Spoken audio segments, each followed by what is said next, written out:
يا بشاير الخير اهلا رمضان، احنا ضيوفك شهر القرآن، ثبتنا يا رب على الايمان بركة رمضان. رمضان على الباب بالخير جانا، واللمة في طاعة مولانا، والنور الساطع في سمانا بركة رمضان. يا رب تكونوا بخير. هنعمل فطارنا النهارده. طبعا معانا الفطار النهارده سمك مشوي، فاحنا هنعمل معاكم الرز الصياديه والسلطه بقى والايه الحبشتكنات الباقيه دي. هخرط معاكم البصل من اول مره اعملها، والله هخرط البصل كده لايف، بس قلت بقى ايه اشارككم حتى في الفطار اللي احنا ايه جايبين نصه جاهز من بره. طبعا مضغوطين شويه كده وعايزين نغير، والله زهقنا من ان احنا بنعمل حاجه في البيت، فقلنا نغير ونجيب سمك مشوي ونغير بقى ايه من اول رمضان، فراخ لحمه مش عارفه ايه الكلام ده كله، فقلنا بقى لا نغير. احنا عايزين النهارده تغيير، وعايزين ايه ما نعملش حاجه غير الرز والسلطه وتمام كده.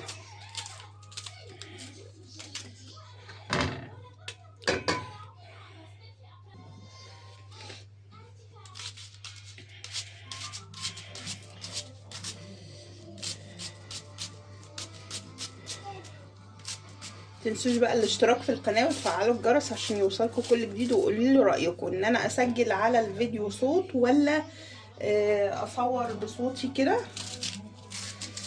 يعني حبيت الموضوع لاني وقت رمضان كمان ضيق في ان الواحد ممكن يمنتج ويسجل صوت فقلت اجرب بقى ان انا ابقى معاكم بشكل مباشر، عشان يا دوب اجمع الفيديو كده وهرفعه على طول. يعني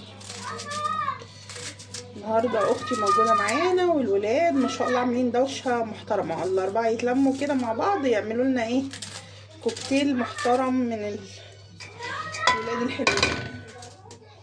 كده خرطنا البصل بتاعنا،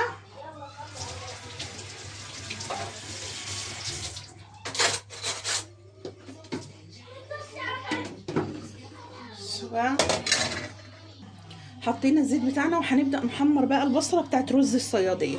تمام، وهنكون معاكم كده خطوه بخطوه.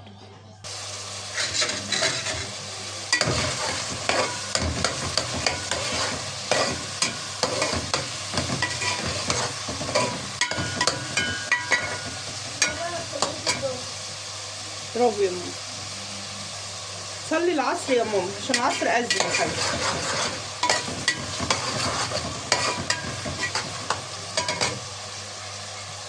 معرفش انا هحسبك انتي موقفه دلوقتي.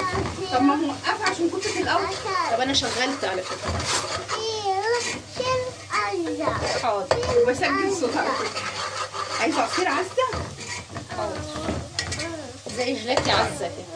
ايوه بالظبط كده. حاضر هعمل البصله بس انت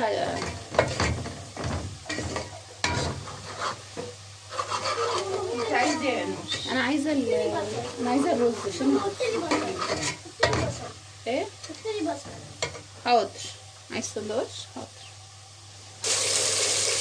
هننزل بالرز طبعا اللي بتنزل بيه عايزه اختي.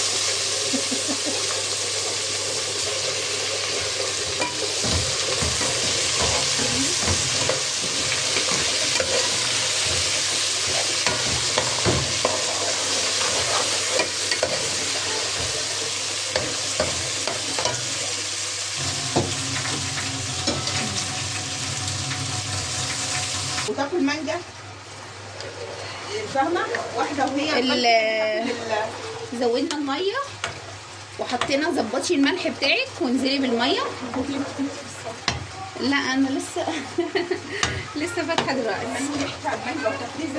كنا بنحكي على المانجا، اللي هو الناس اللي بتفرز مانجا لو عايزه مانجا للاكل. انا اول مره اعرف المعلومه دي، ما جربتهاش قبل كده، بس الهام بتقولي عليها يعني. لو عايزه مانجا بالواحده زي ما هي، تفرزها بالواحده زي ما هي. في الموسم اللي ما فيهوش مانجا ممكن تطلعيها وتسيبيها تفك وتاكلي منها، بتبقى حلوه يعني. انا ما جربتش بصراحه، هجرب بس. تمام، بصوا حطينا الميه وحطينا ظبطنا الملح، استنى يا حمد. وبعد ما يغلي بقى اول ما يبدا بس يتشرب ههدي عليه واسيبه يستوي مع نفسه. احلى حاجه لما يكون عندك اختك وتشغليها معاكي. الله، يعني الموضوع بيبقى ممتع، انا بستمتع على فكره. ادي فطارنا، صحه وهنا. بصوا بقى الجمال، ما شاء الله لا قوه الا بالله. بصوا بقى ما شاء الله، المغرب اذن. نحط الفطار الجميل ده، سمك، رز صياديه، سلطه والعصاير. صحه وهنا على قلبكم، ما شاء الله لا قوه الا بالله. متنسوش الاشتراك في القناه، وتفعلوا الجرس عشان يوصلكم كل جديد. السلام عليكم ورحمه الله.